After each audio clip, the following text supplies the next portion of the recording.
Hello hi ಎಲ್ರಿಗೂ ನಮಸ್ಕಾರ. ನೀವು ನೋಡ್ತಾ ಇದ್ದೀರಾ ಖುಷಿ ಕುಕಿಂಗ್ ಯೂಟ್ಯೂಬ್ ಚಾನಲ್. ಇವತ್ತಿನ ವಿಡಿಯೋದಲ್ಲಿ ತುಂಬಾ ಸ್ಪೆಷಲ್ಲು, ತುಂಬಾ ಟೇಸ್ಟಿಯಾದಂತಹ ಅಕ್ಕಿ ರೊಟ್ಟಿ ಜೊತೆ ಮತ್ತು ಜೋಳದ ರೊಟ್ಟಿ ಜೊತೆ ಒಳ್ಳೆ ಕಾಂಬಿನೇಷನ್ ಕೊಡುವಂತಹ ಪಲ್ಯನ ಇವತ್ತು ನಿಮ್ಮ ಜೊತೆ ಶೇರ್ ಮಾಡ್ಕೊಳ್ತಾ ಇದ್ದೀನಿ. ಇದು ಉತ್ತರ ಕರ್ನಾಟಕದ ಸ್ಪೆಷಲ್ ಅಂತಲೇ ಹೆಸರುವಾಸಿಯಾಗಿದೆ. ಇದು ಎಲ್ಲರೂ ಟ್ರಿಪ್ ಹೋದರೂ ಸಹ 2 ದಿನ ನಾವು ಇಟ್ಕೊಂಡು ತಿನ್ಬೋದು. ತುಂಬ ಸಿಂಪಲಾಗಿ ಕ್ವಿಕ್ ಆ್ಯಂಡ್ ಟೇಸ್ಟಿಯಾಗಿ ಈ ಪಲ್ಯನ ಕೆಲವೇ ಇಂಗ್ರೀಡಿಯೆಂಟ್ಸ್ ಬಳಸ್ಕೊಂಡು ಮಾಡ್ಬೋದು. ಬನ್ನಿ ಹಾಗಾದರೆ ಹೇಗೆ ಮಾಡೋದು ಅಂತ ಶುರು ಮಾಡೋಣ. ಫಸ್ಟು ಒಂದು 7ರಿಂದ 8 ಗಂಟೆನ ಬೇಳೆನ ನೆನೆ ಇಡಬೇಕು. ನೋಡಿ, ಕೈಯಲ್ಲಿ ಸಿಕ್ಕರೆ ಈ ರೀತಿ 2 ಆಗಬೇಕು. ಆ ಥರ ಬೇಳೆನ ನೆನೆ ಇಡಬೇಕು. ಆಮೇಲೆ ಒಂದು ಕಡಾಯಿ ತೊಗೊಳ್ಳಿ. ಕಡಾಯಿಗೆ ಒಂದು 2 ಸ್ಪೂನಷ್ಟು ಎಣ್ಣೆ ಹಾಕ್ಕೊಳ್ಳೋಣ. ಎಣ್ಣೆ ಚೆನ್ನಾಗಿ ಬಿಸಿ ಆದಮೇಲೆ ಒಂದು ಅರ್ಧ ಸ್ಪೂನ್ ಆಗೋಷ್ಟು ಸಾಸಿವೆ ಹಾಕ್ಕೊಂಡಿದ್ದೀನಿ. ಸಾಸಿವೆ ಚೆನ್ನಾಗಿ ಸಿದ್ಮೇಲೆ ಮತ್ತು ಅರ್ಧ ಸ್ಪೂನ್ ಆಗೋಷ್ಟು ಜೀರಿಗೆ ಹಾಕ್ಕೊಂಡಿದ್ದೀನಿ. 2 ಬೆಳ್ಳುಳ್ಳಿನ ಜಜ್ಜಿ ಸೇರಿಸ್ಕೊಳ್ತಾ ಇದ್ದೀನಿ. ಇವಾಗ ಬೆಳ್ಳುಳ್ಳಿ ಸ್ಮೆಲ್ ಹೋಗೋವರೆಗೂ 1-2 ನಿಮಿಷ ಫ್ರೈ ಮಾಡ್ಕೊಳ್ಳೋಣ. ಆಮೇಲೆ 2 ಒಣಮೆಣಸಿಕಾಯಿನ ಸೇರಿಸ್ಕೊಳ್ತಾ ಇದ್ದೀನಿ. ಇದನ್ನು ಸಹ ಹಾಗೆ ಫ್ರೈ ಮಾಡ್ಕೊಳ್ಳಿ. ಆಮೇಲೆ ಒಂದು ಅರ್ಧ ಕಪ್ ಆಗೋಷ್ಟು ಕರಿಬೇವು ಸೇರಿಸ್ಕೊಳ್ತಾ ಇದ್ದೀನಿ. ನೋಡಿ, ಕರಿಬೇವನ್ನು ಸಹ ಚೆನ್ನಾಗಿ ಫ್ರೈ ಮಾಡ್ಕೊಬೇಕು. ಕರಿಬೇವು ಫ್ಲೇವರ್ ಎಲ್ಲ ಬಿಟ್ಕೊಬೇಕು. ಆ ರೀತಿ ಫ್ರೈ ಮಾಡ್ಕೊಳ್ಳೋಣ. ಆಮೇಲೆ 3 ದಪ್ಪ ಸೈಜ್ ಈರುಳ್ಳಿನ ಈ ರೀತಿ ಉದ್ದವಾಗಿ ಕಟ್ ಮಾಡಿಕೊಂಡು ಇವಾಗ ಎಣ್ಣೆಗೆ ಸೇರಿಸ್ಕೊಳ್ತಾ ಇದ್ದೀನಿ.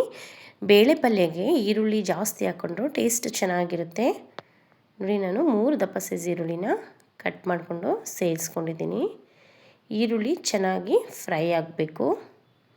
ಒಂದು 5 ನಿಮಿಷನಾದರೂ ಬೇಕು ಈರುಳ್ಳಿ ಫ್ರೈ ಆಗೋದಕ್ಕೆ. ನೋಡಿ, ಕಲರೆಲ್ಲ ಚೇಂಜ್ ಆಗೋವರೆಗೂ ಈರುಳ್ಳಿ ಫ್ರೈ ಮಾಡ್ಕೊಬೇಕು. ತುಂಬ ಟೇಸ್ಟಿಯಾಗಿರುತ್ತೆ. ಎಲ್ಲಾದರೂ ಹೊರಗಡೆ ಟ್ರಿಪ್ ಹೋದರೂ ಒಂದಿಲ್ಲ ಅಂದರೆ 2 ದಿನ ಈ ಪಲ್ಯನ ಇಟ್ಕೊಂಡು ತಿನ್ಬೋದು. ಎಣ್ಣೆನೂ ಸ್ವಲ್ಪ ಜಾಸ್ತಿ ಯೂಸ್ ಮಾಡ್ಕೊಬೇಕು, ಯಾಕಂದರೆ ಇಟ್ಟು ತಿನ್ನೋದಾದರೆ. ನೋಡಿ, ಈರುಳ್ಳಿ ಎಲ್ಲ ಚೆನ್ನಾಗಿ ಫ್ರೈ ಆಗ್ತಾಯಿದೆ.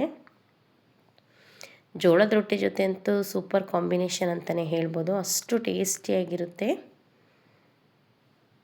ನೋಡಿ, ಈರುಳ್ಳಿ ಕಲರ್ ಸ್ವಲ್ಪ ಚೇಂಜ್ ಆದಮೇಲೆ ರುಚಿಗೆ ಬೇಕಾದಷ್ಟು ಉಪ್ಪು ಸೇರಿಸ್ಕೊಳ್ತಾ ಇದ್ದೀನಿ. ಉಪ್ಪು ಹಾಕ್ಕೊಂಡು ಮತ್ತೆ ಸ್ವಲ್ಪ ಫ್ರೈ ಮಾಡ್ಕೊಳ್ಳೋಣ.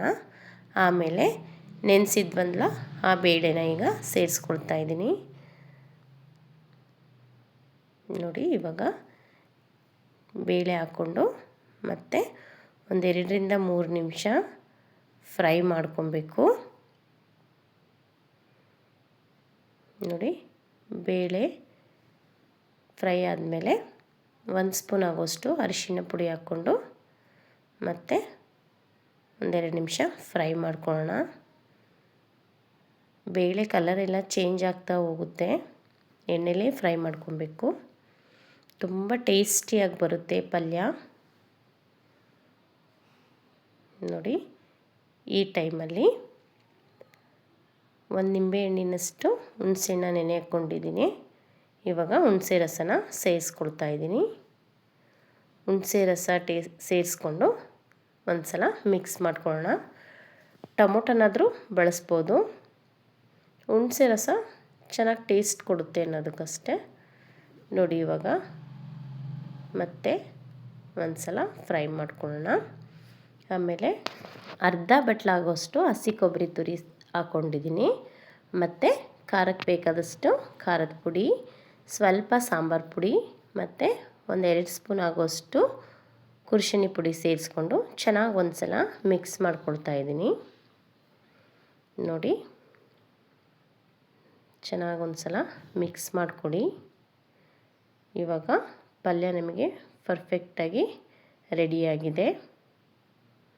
ರೊಟ್ಟಿ ಜೊತೆ ಚಪಾತಿ ಜೊತೆ ತಿನ್ಬೋದು.